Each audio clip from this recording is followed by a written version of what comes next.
तो हम लोग पहुंच गए हैं समानुपात इस विषय के अगले चरण में, अगले स्टेप में, जिसमें हम लोग देखेंगे कि यदि आपको 4 संख्याएं, 4 नंबर्स दिए हों और पूछा जाए कि वो समानुपाती हैं या नहीं, आपको बताना है। तो उसका तरीका कैसे है वो हम लोग जानते हैं। आपको 4 संख्याएं दी होंगी, सपोज़ ये वो 4 संख्याएं हैं 5, 7, 10 और 14। सबसे पहले आपको जानना ज़रूरी है कि जो फर्स्ट और लास्ट, जो बाहर के 2 पद होते हैं अलग शुरू में और एंड में, उनको बोला जाता है बाह्य पद, क्योंकि दोनों बाहर की तरफ है ना। और जो बाकी बचे 2 पद बीच में होते हैं उनको बोला जाता है मध्य पद। ओके, पर इससे ये जानना क्यों ज़रूरी है, क्योंकि एक फॉर्मूला आपको याद रखना होगा। जब बाह्य पदों का जो गुणनफल है, ठीक है, वो बराबर होगा मध्य पदों के गुणनफल से, तो आप कह सकेंगे कि वो सारे ये जो संख्याएं हैं वो समानुपाती हैं। चलिए यहाँ पे हम लोग करके देखते हैं, बाह्य पदों का गुणनफल करके देखें तो क्या मिलेगा हमें। बाह्य पदों का गुणनफल करके देखते हैं तो हमें मिलता है 14 × 5 दैट इज़ 70। फिर हम लोग करके देखते हैं मध्य पदों का गुणनफल, तो हमें मिलता है 7 × 10 जो कि 70 है। तो ऐसे क्यों, क्या मिला हम लोगों को, क्योंकि ये बराबर है तो हम लोग लिख सकते हैं, अतः ये समानुपाती हैं। तो ये फॉर्मूला आप याद रख सकते हैं और इसको इस प्रकार हम लोग एक्सप्रेस कर सकते हैं कि 5:7 जो है समानुपाती है किसके, 10:14 के साथ समानुपाती है।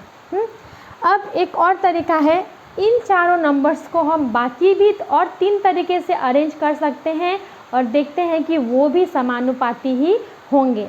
कैसे, वो मैं बताती हूँ। और ऐसे प्रश्न आपको मिलेंगे आपकी बुक में, आपकी एक्सरसाइज में दी हुई है, इसीलिए आप ध्यान से देखिएगा। तब समझ में आ गया होगा आपको कि जब बाह्य पदों का गुणनफल करते हैं इनटू, और जो मध्य पद है उनको इनटू करते हैं और दोनों का वैल्यू सेम मिलता है, तो हम समझ सकते हैं, हम बोल सकते हैं कि वो समानुपाती हैं। ठीक है, समानुपाती, चारों संख्याएं समानुपाती हैं, या ये कह सकते हैं कि ये चारों संख्याएं समानुपात में हैं। ठीक है, अतः ये भी कह सकते हैं, ये लिख सकते हैं या ये लिख सकते हैं, अतः चारों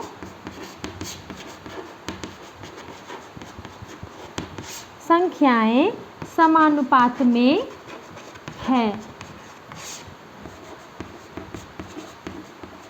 ये 2 लाइन आप लिख सकते हैं और अपना आंसर अंत में ऐसे बता सकते हैं। ठीक है, अब देखते हैं कि अगर हमने इसको अलग तरीके से अरेंज किया, ठीक है, अलग तरीके से अरेंज किया तो कितने प्रकार से अरेंज करेंगे और ये सही मिलेगा हम लोगों को, मतलब समानुपात में ही रहेंगे।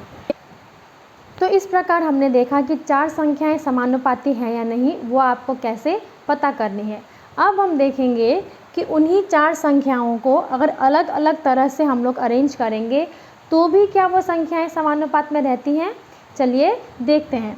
पहले केस में मैंने क्या किया है, ये जो मिड टर्म्स है, मध्य पद है, उनको मैंने अब बाह्य पद बना दिया और जो बाह्य पद थे उनको मैंने मध्य पद बना दिया।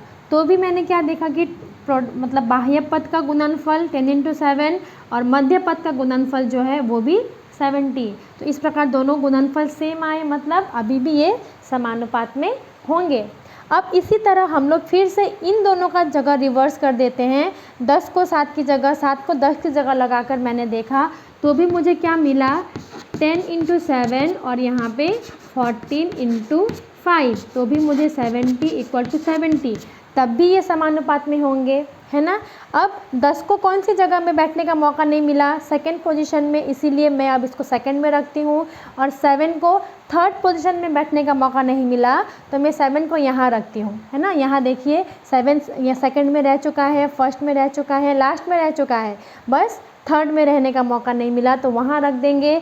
और 10 को सेकंड पोजीशन में और 5 और 14 को बाह्य पद में, तो भी हमें यहाँ पे क्या मिल रहा है, 5 × 14, 17, 70, 10 इंटू 7 भी 70। तो इस प्रकार ये बराबर मिले 70 = 70, तब भी ये समानुपात में होंगे, है ना। तो इस प्रकार हम लोगों को प्रश्न यहाँ पे हल करने के लिए दिया गया है कि 2, 3, 4 और 6 से क्या बोला गया है, भिन्न भिन्न समानुपात बनाओ, समानुपात बनाओ। तो इससे हम लोगों के कितने समानुपात बनेंगे, 4 तरह से हम इन्हें अरेंज कर सकेंगे। पहला तो जो दिया हुआ है उसी प्रकार का 2, 3, 4, 6। दूसरे में आप क्या करेंगे, बहुत आसान, जो ये मध्य पद है उनको आप बाह्य पद बना दीजिए और बाह्य पदों को मध्य पद बना दीजिए।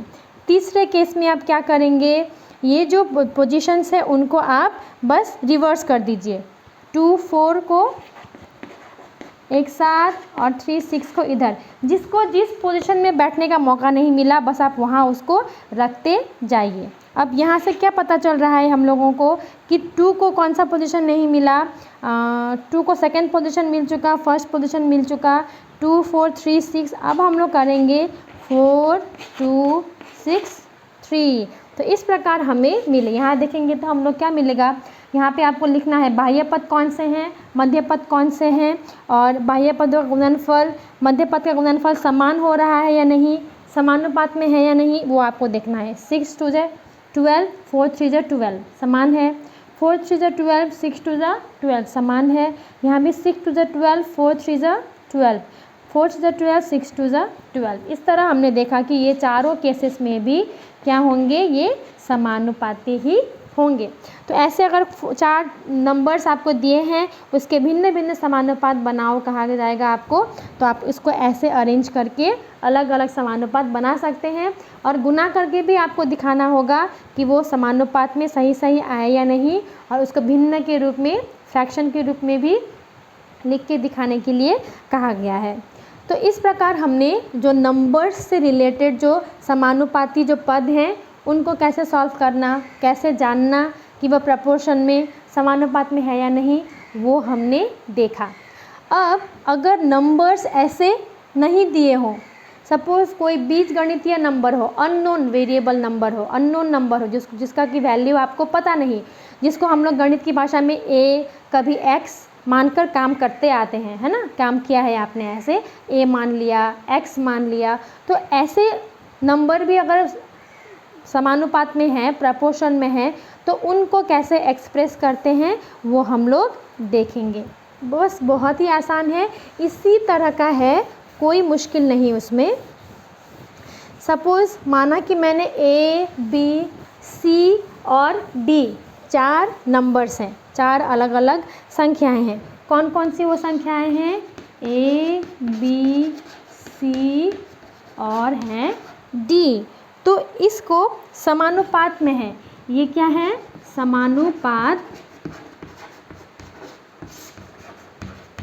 ये 4 संख्याएं समानुपात में हैं, तो इन्हें हम कैसे लिखेंगे, जैसे लिखते थे पहले A:B, और इन दोनों के बीच में क्या होगा, समानुपात का साइन C:D, अर्थात A/B और इसके जगह इक्वल टू ये C/D। क्रॉस मल्टीप्लाई करें तो वही बाह्य पदों का गुणनफल बराबर मध्य पदों का गुणनफल BC, AD = BC। ये सब नियम आपको सॉल्व करने में काम आएंगे, आने वाले एक्सरसाइज के जो प्रश्न हैं उनको, ठीक है।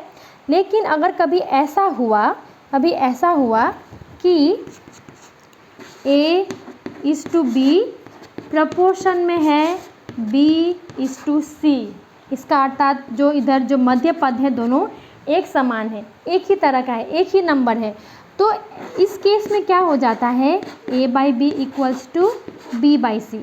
प्रोडक्ट करेंगे तो गुणनफल निकालेंगे तो B² = AC। तो ऐसे समानुपाती पद जिसमें कि जो मध्य पद है वो समान होता है, इन्हें कहा जाता है क्रमिक समानुपात। इन्हें कहा जाता है, ऐसे पदों को कहा जाता है क्रमिक समानुपात। इंग्लिश में कहेंगे तो इसको कहा जाएगा कंटिन्यूड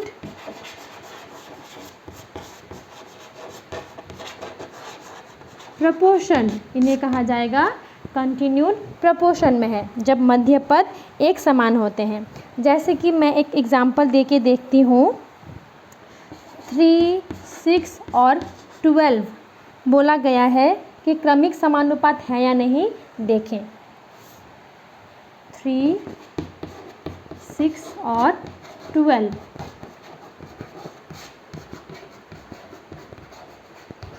क्रमिक समानुपात है या नहीं, ये आपको देखना है। तो इसमें हम लोग क्या लिख सकते हैं, 3:6 और ऐसे करके देखते हैं लिख के कि समान आता है या नहीं। तो हम लोगों ने क्या मिला, 3/6 = 6/12। 12 3 से इंटू करेंगे तो 36 और 6 × 6 36, क्योंकि ये एक समान मिला, अतः हम लोग क्या बोलेंगे, अतः ये क्रमिक समानुपात में है। ओके, तो आज हमने क्रमिक समानुपात के बारे में भी जाना कि अगर मध्य पद एक समान हो, सेम नंबर हो, तो उन्हें कहेंगे क्रमिक समानुपात में वो नंबर हैं। यह बता दिया गया है कि ये 3 नंबर्स क्रमिक समानुपात में हैं, तो उन्हें आप इस प्रकार लिख सकते हैं। बीच वाले पद को आप रिपीट कर सकते हैं, दोनों मध्य पद में सेम नंबर को लगाकर सॉल्व कर सकते हैं। ठीक है, तो समानुपात से जुड़े इतने कॉन्सेप्ट हमने आज क्लियर किए। समानुपात वाले और बहुत सारे क्वेश्चंस, प्रॉब्लम्स और सम्स हम लोग सॉल्व करेंगे और देखेंगे कि समानुपात से जुड़ी कोई भी समस्या हमें मिले, हम उसको सॉल्व कर पा रहे हैं या नहीं। इसके लिए आप ये सारे कॉन्सेप्ट्स को ध्यान से वीडियो को देखिए और ध्यान से समझने की कोशिश कीजिए और जितना हो सके याद रखिए।